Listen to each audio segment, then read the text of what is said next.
it's you, Paul. Welcome. Hey, All bud. right, what's up? How you doing, bud? It's been a long time. I'm doing good. Are we live or am I just talking to you? Oh no, you're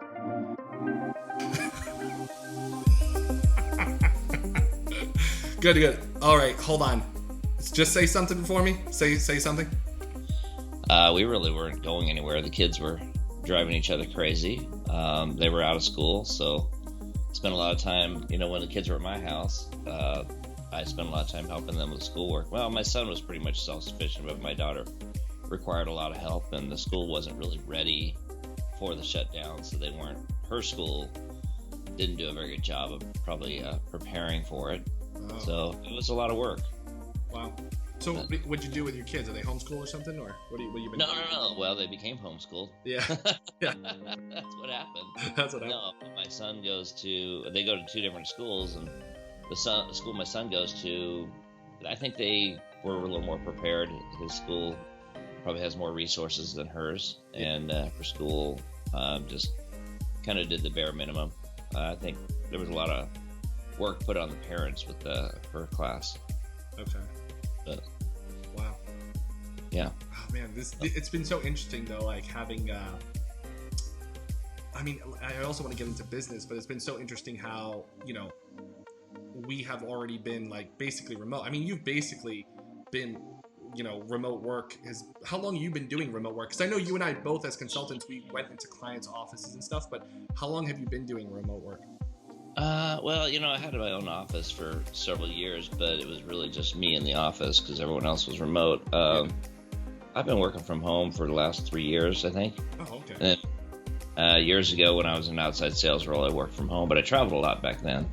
Yeah. I found that when you don't travel, the home office gets extremely isolating. Yeah. Four walls become a little bit Right. It's times. ouch. Yeah. Do you ever tried like co-working offices? No, I worked in a co-location space for probably 2 years before moving into my own office. Okay. So Which having one my do you own prefer? office Do you was, prefer your own office or do you prefer co-working?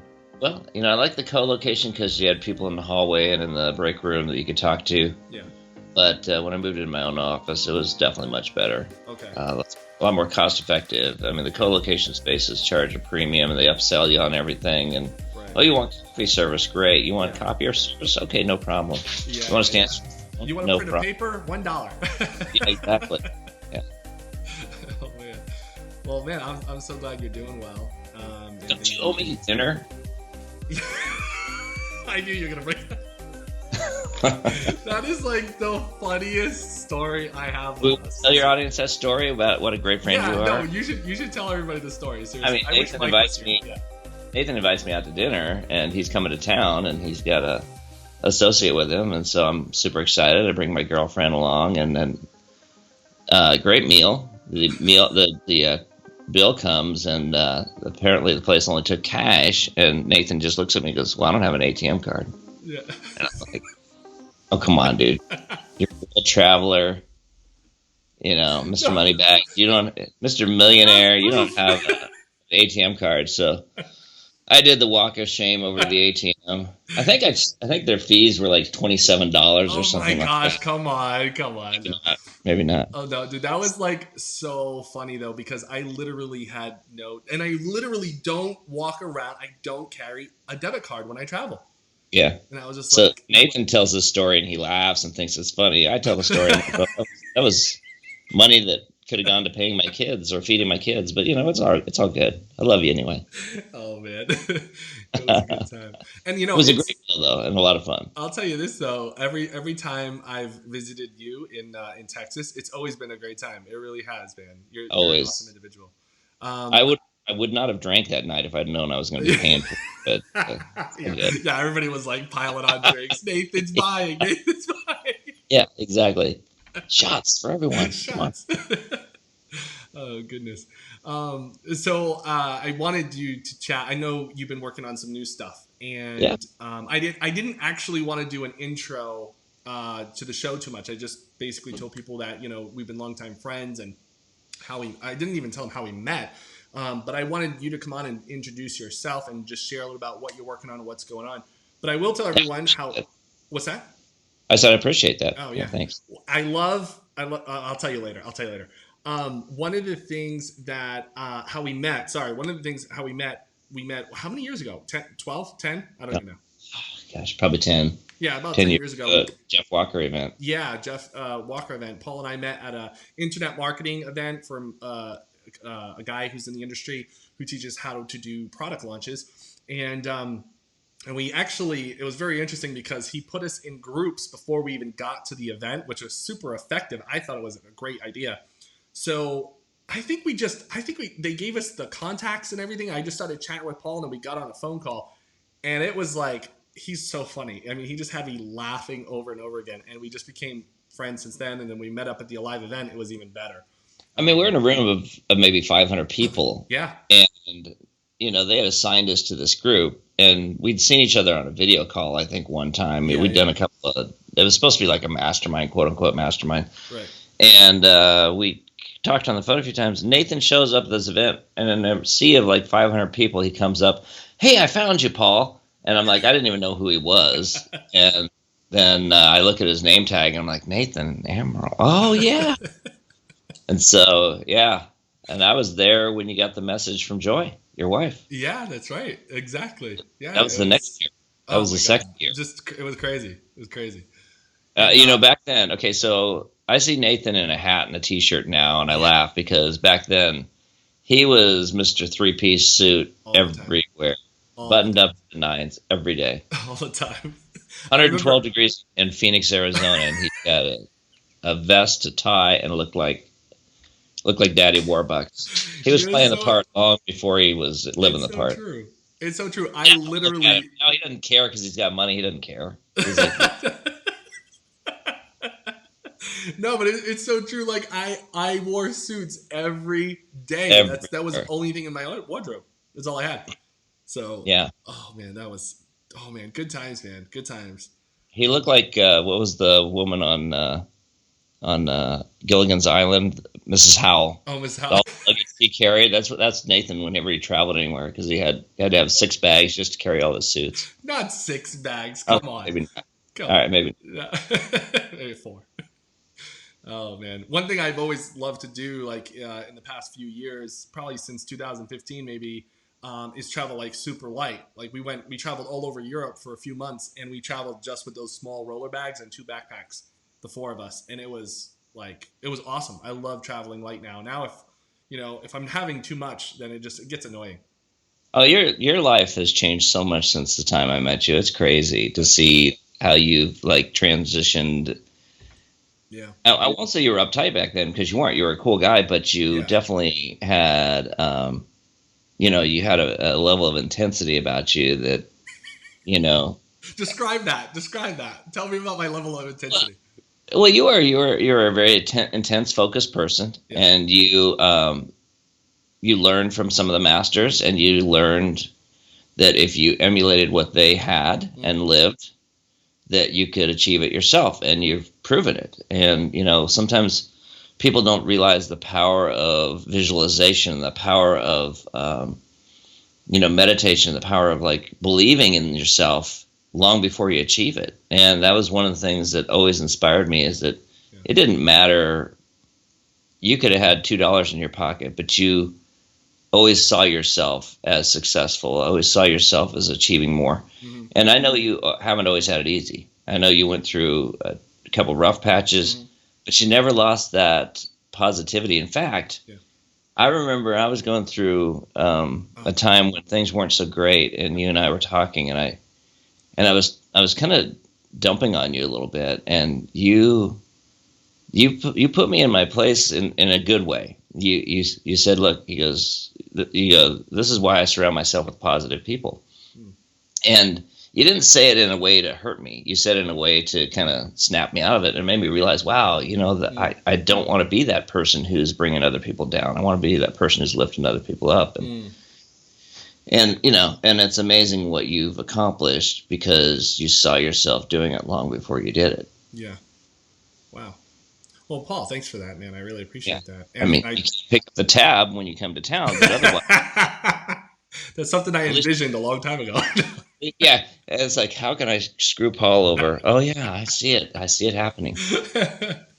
And no, and everything you said is so true. You know what? You know one thing I say today, Paul, is I'm so glad I was gullible back then when I was 17, 18, 19. I was completely gullible to believe everything I read.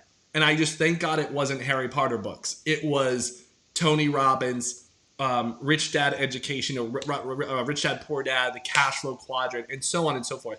It was Jim Rohn.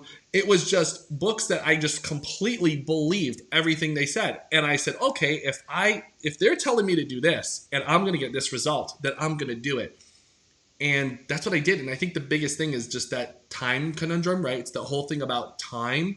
And when you get beat up sometimes, not beat up physically, but beat up mentally, it's what you do with those emotions, man, that makes all the I feel like it makes all the difference. And COVID is another one of those experiences on a whole nother level. Business-wise, like, are things going to get better? A lot of people right now are like stuck in fear, like what's going to happen next?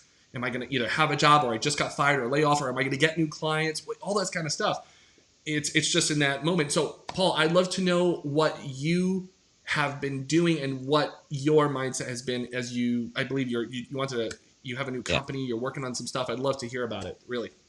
Well, let me step back and say something before I go there, because you said that it's too bad you weren't reading Harry Potter books. But just think, you could be flying on a broomstick playing Quidditch right now if you had been reading Harry Potter.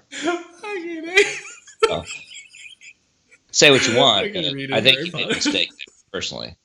What's that? Say it again. I said, say what you want, but I think you made a mistake there, personally. That's funny, man. No, it's interesting. So I got divorced, it's going on 3.5 years ago. And I was in a tough situation in that marriage. And then getting out of it, it became tough emotionally. I went through a period of depression and anxiety, and it really took a toll on my business and my mindset. And, all these lessons that I learned around you, and, I've read a lot of those same books, and I've tried to live my life that way. It's amazing when you're feeling down or you're feeling lost, how you lose sight of those things sometimes. And, I remember Tony Robbins talking about when he was at a low point. I think he even was really depressed, and he was living in a 1-bedroom apartment, and he'd been studying all this self-help stuff. And a friend of his came and says, "Hey, what's going on with you? You know how to do all this stuff." He goes, "Well, that stuff doesn't work." It doesn't work because at the moment he was really down on himself, and he had lost sight of all those things that he knows how to do. He knows they work. But sometimes when we're feeling down about ourselves or down about our life, there's almost a therapeutic side to feeling sorry for yourself. You ever had those moments where, maybe somebody breaks up with you, and you almost have this sense of security and being able to, woe is me. And we see it on Facebook. There's people that'll post their whole life story when things aren't going well, and they're looking for that sympathy. It gives them significance to be that person who's the victim. Yeah. So I spent plenty of time over the last 3 years playing the victim internally, and it took a toll on my business and my mindset. But I really started to rebuild. I mean, I'm blessed to have an amazing girlfriend. I'm blessed to have 2 kids that are just, I love them to death, but they lift me up, and awesome. They believe in me. It's amazing how people believe in you when you don't believe in yourself, right? And I've got friends. God, that's so true. That's so true. So I spent the last few months really on a journey of trying to figure out where I wanted to go with my business. Things were going much better, and then COVID-19 hits, the quarantine hits. Yeah. And I have a digital marketing business that I work with a lot of small companies, which you'd think now would be a great time for them, but every one of them was in that fear mode. And so all of my clients overnight went from paying their bills to saying, "Hey, you know what, we need time." Right. So I was really in the process of kind of seeking what's next. And a couple of years ago, I was approached by somebody that was starting a community for online, or for CEOs and executives.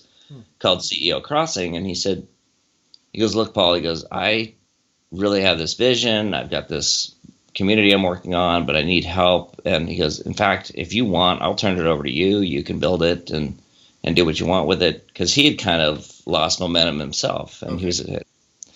And I said, nah, it's not the right time for me. Not the right time for me. And so fast forward a couple of years, he's still working on it and has built some amazing partnerships and was getting ready to launch this. And he says, Paul, I really want you to come on. Now, for your listeners that may not know, I hosted a top 10 business podcast show called Boss Academy Radio that when I got divorced, I put that on hold along with a lot of other things. And I always regretted that because Boss Academy was my opportunity to help others and give back and CEOs and help executives that were struggling. And so all of a sudden, I just had this overwhelming feeling that I had to say yes. And so before I did, though, I talked to one of my mentors and I ran the idea by him, and instantly he stopped me. He says, Paul, he says, you've got to do this. He goes, it's a perfect fit. And he goes, I actually have some resources I can bring to the table to help you guys grow this very quickly. And I said, okay, great. So I called my friend back and I said, let's do it. I'm in. And so we started building out and recently launched CEO Crossing. It's at ceocrossing.org. And it's a community for business owners, CEOs, executives that are really trying to take their business to the next level, that are trying to cross over. We're bringing some amazing partnerships. We've actually got some partnership relationships that bring education and exclusive offers that you can't get elsewhere. It's a community for fellowship and, sharing ideas. And, our goal is to have people feel that they can come in and check their ego at the door and really help each other, but also get help themselves. Right. So, and it's amazing. It's like I was kind of at a point where in my own business, I won't say I fell out of love with it, but I really wasn't enjoying what I was doing. And now I feel so reinvigorated because I'm on a path where it's more in line with what I've been wanting to do for many years. Yeah, that's awesome. And it's so timely, Paul, because it's so interesting we're having this conversation today. Well, it's interesting, but you know how our life is, right? It's always like we come back at these certain times. So two business partners of mine, we're starting a digital marketing mastermind. Marketing mastermind. I wouldn't just say digital, but just say a marketing mastermind.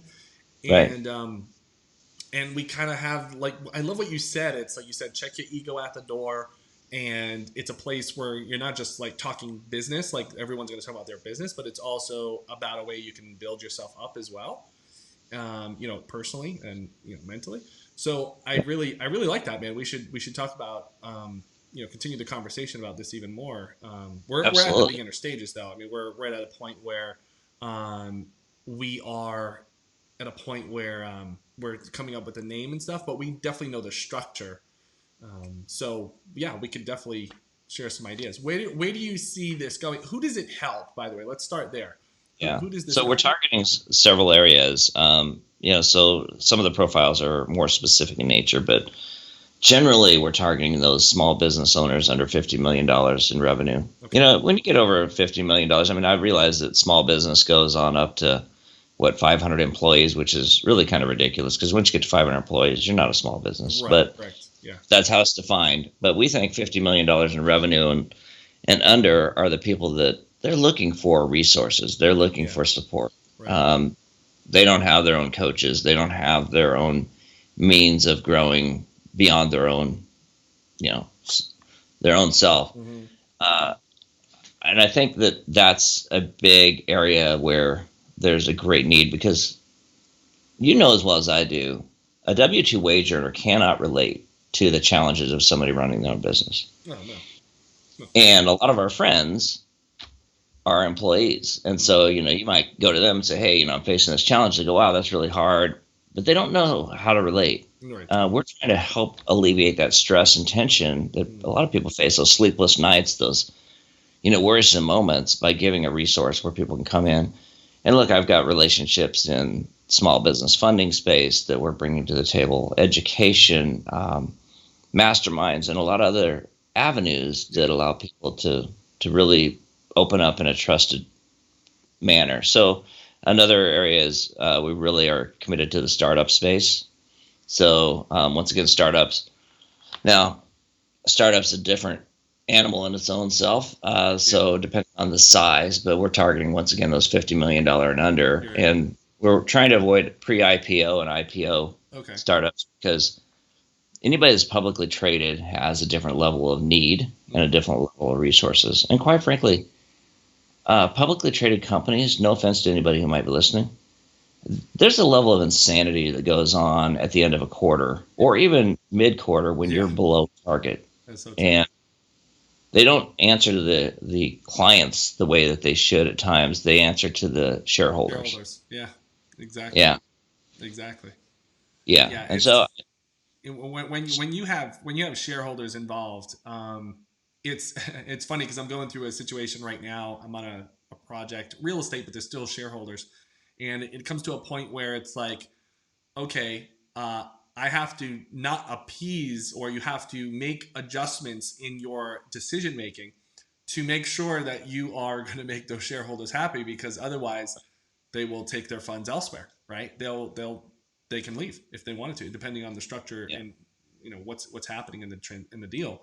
But yeah, it's really unique, and I love how you said that.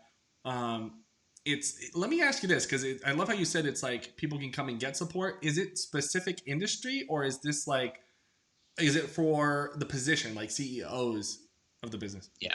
Well, so our thought process is, especially in the early days, we have the luxury of, I guess, throwing as much mud at the fence to see what sticks. And I say that not saying we're going in blindly, but to be honest with you, we need to find that sweet spot. We have our ideas of some of those areas. I mean, we think there's some smaller technology startups that are going to be a fit. I'm a big fan of supply chain, e-commerce, retail, those types of companies, because they face a lot of challenges. But the idea that we have is we're going to broaden the membership in the beginning and then build segmented groups within. And eventually start to silo people into groups based off of industry. Really smart. Yeah, and eventually it may become extremely specialized, but we can't afford to do that day one without really limiting our potential. Yeah, that's really smart. I like how you would segment it, because there may be people, certain conversations don't apply to them, and you can have multiple groups. I'm thinking in my head, if I break down, are you thinking of subgroups based on director of department, like department heads of that department? Is that how you break it down? We're being pretty specific on how we're recruiting and driving members. If you're not a CEO, an owner, a partner, or some sort of ownership level title, you're probably not going to get into the community. So I don't want to be in a situation where I'm trying to help a manager or a supervisor succeed when I'm over here trying to help a CEO succeed. We want to be very specific to the brand and to the culture we're going to try and create. True. That's great. And guess who's going to come on and maybe even do a mastermind class for us? And Joe Bovino. Oh, really? Yeah. Oh, that's awesome.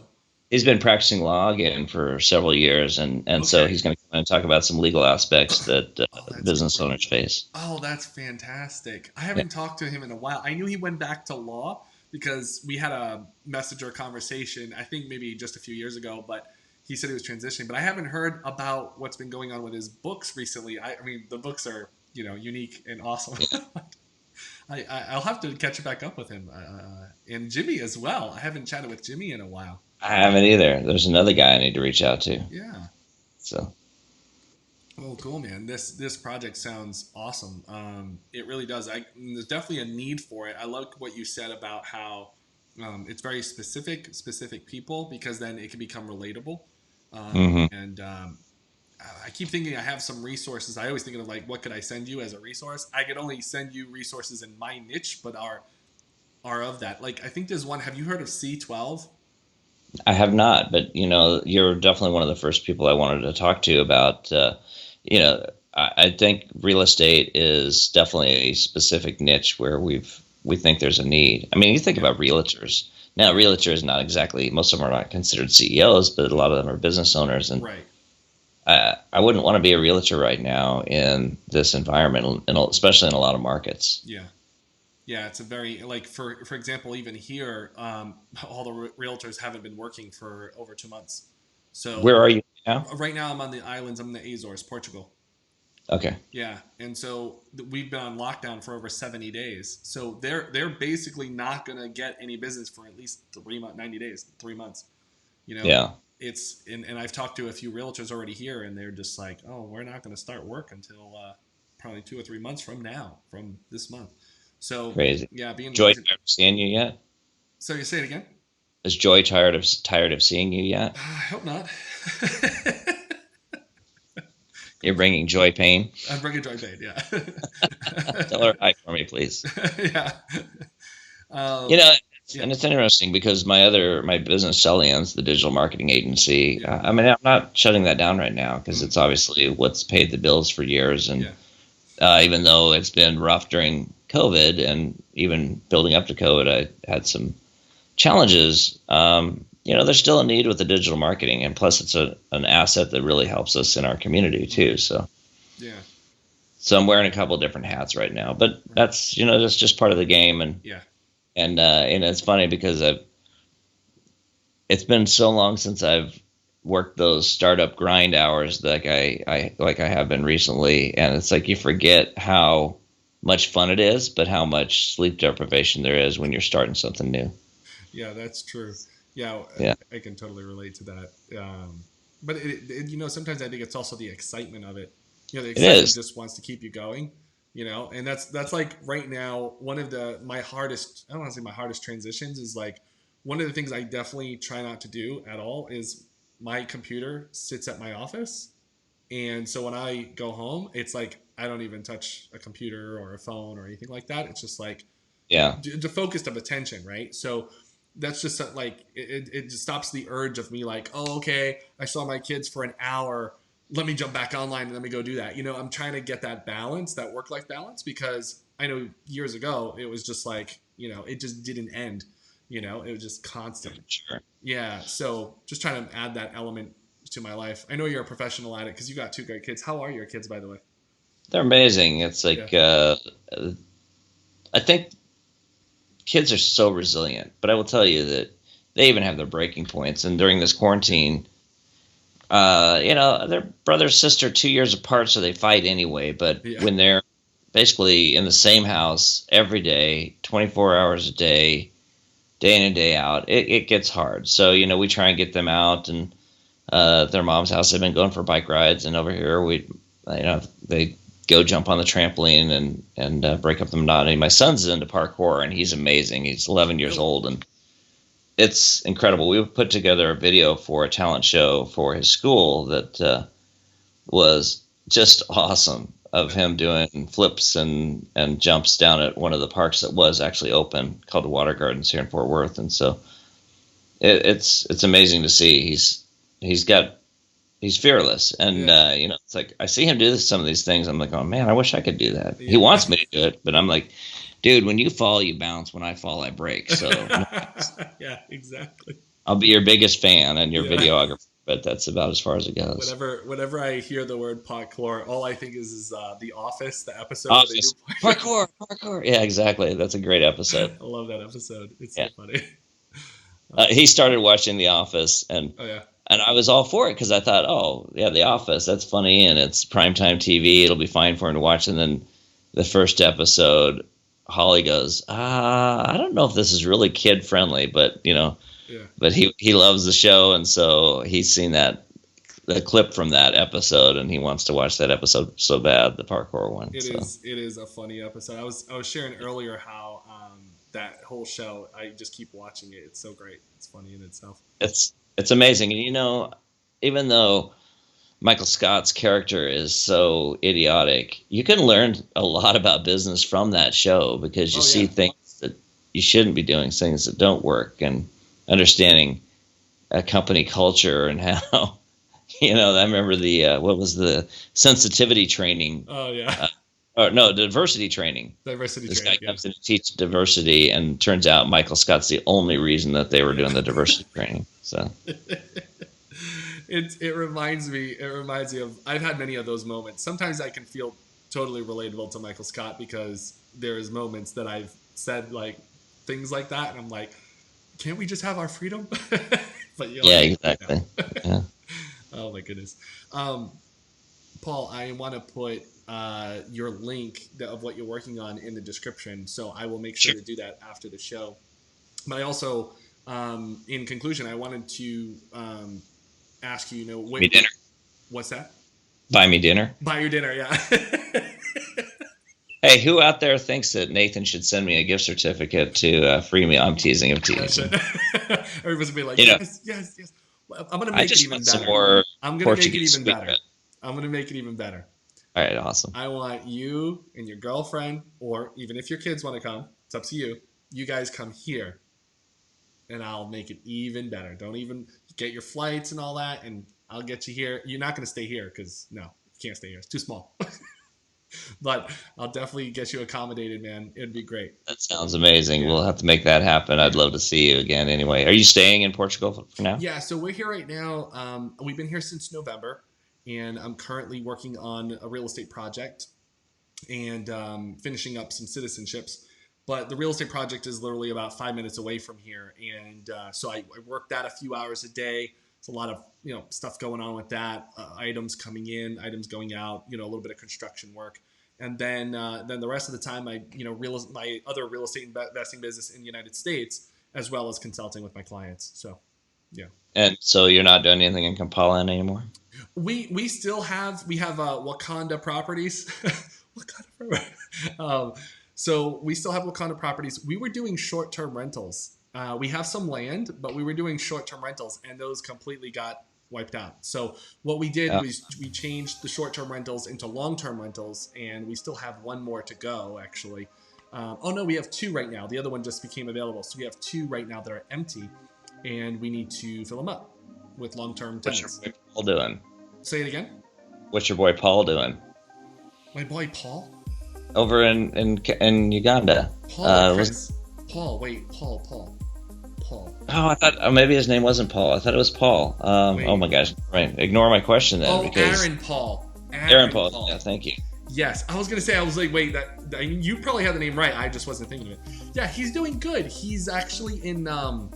He's a teacher now in film in the school that he learned from. So he was in like journalism school, and now he's a teacher in that school.